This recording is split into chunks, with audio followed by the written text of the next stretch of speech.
দরিদ্র ব্যক্তিদের মধ্যে আমি যেন ঈশ্বরকে দেখি। নিজের মুক্তির জন্য তাদের কাছে গিয়ে তাদেরই পুজো করব। ঈশ্বর তাদের মধ্যে রয়েছেন। স্বামী বিবেকানন্দ বলেছেন, ত্যাগ ছাড়া কিছুই হইতে পারে না। অন্যকে যদি সাহায্য করিতে চাও, তবে নিজের অহংকারকে বিসর্জন দিতে হইবে। ভদ্র ভাষা আর নম্র ব্যবহার করলে মূর্খরা ভাবে লোকটি দুর্বল, কিন্তু আসলে সে জানে না এই গুণটি অর্জন করা কত কঠিন। দিনে একবার হলেও নিজের সঙ্গে কথা বলো, তা না হলে তুমি দুনিয়ার সবচেয়ে মহান ব্যক্তির সঙ্গে কথা বলতে পারবে না। নিজের যোগ্যতার থেকে কম যোগ্যতার মানুষকে ভালোবাসো, সে তোমায় অনেক বেশি মূল্য দেবে। বড় হইতে গেলে কোনো জাতির বা ব্যক্তির পক্ষে তিনটি বস্তুর প্রয়োজন। 1. সাধুতার শক্তিতে প্রগাঢ় বিশ্বাস। 2. হিংসা ও সন্দিগ্ধ ভাবের একান্ত অভাব। 3. যাহারা সৎ হইতে কিংবা সৎ করিতে সচেষ্ট, তাহাদিগকে সহায়তা। হে যুবকবৃন্দ, দরিদ্র, অজ্ঞ ও নিপীড়িত জনগণের ব্যথা তোমার প্রাণে প্রাণে অনুভব করো। সেই অনুভবের বেদনায় তোমাদের হৃদয়ে রুদ্ধ হোক, মস্তিষ্ক ঘুরিতে থাকুক, তোমাদের পাগল হইয়া যাইবার উপক্রম হোক।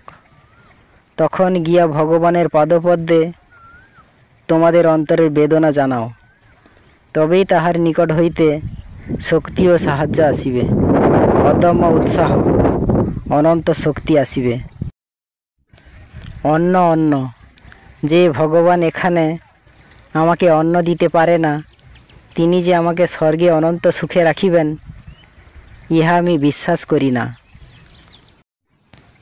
জাতিভেদ থাকুক বা নাই থাকুক, কোনো মতবাদ প্রচলিত থাকুক বা নাই থাকুক, যে কোনো ব্যক্তি, শ্রেণী, বর্ণ, জাতি বা সম্প্রদায় যদি অপর কোনো ব্যক্তির স্বাধীন চিন্তার ও কার্যের শক্তিতে বাধা দেয়, তাহা অতি অন্যায়, এবং যে ঐরূপ করে তাহার পতন অবশ্যম্ভাবী।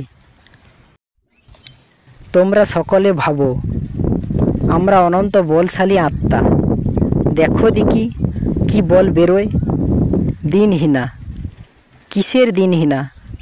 আমি ব্রহ্মময়ীর বেটা। কিসের রোগ, কিসের ভয়, কিসের অভাব? দিনহীনা ভাবকে কুলোর বাতাস দিয়ে বিদেয় করো দেখি। তোমাদের কি মন মুখ এক হয়েছে? তোমরা কি মৃত্যু ভয় পর্যন্ত তুচ্ছ করে নিঃস্বার্থভাবে থাকতে পারো? তোমাদের হৃদয়ে প্রেম আছে তো? যদি এইগুলি তোমাদের থাকে, তবে তোমাদের কোনো কিছুকে, এমনকি মৃত্যুকে পর্যন্ত ভয় করবার দরকার নেই। এগিয়ে যাও বৎসগণ, সমগ্র জগৎ জ্ঞানলোক চাইছে, উৎসুক নয়নে তার জন্য আমাদের দিকে তাকিয়ে রয়েছে।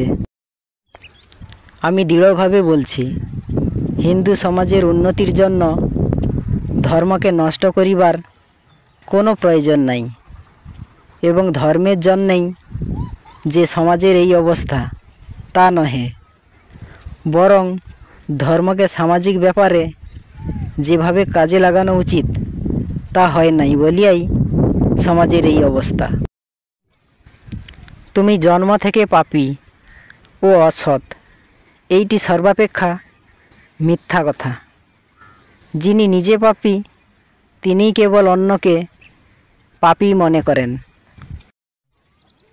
কেউ তোমাকে বলবে সাধু, কেউ বলবে চণ্ডাল, কেউ বলবে উন্মাদ, কেউ বলবে দানব।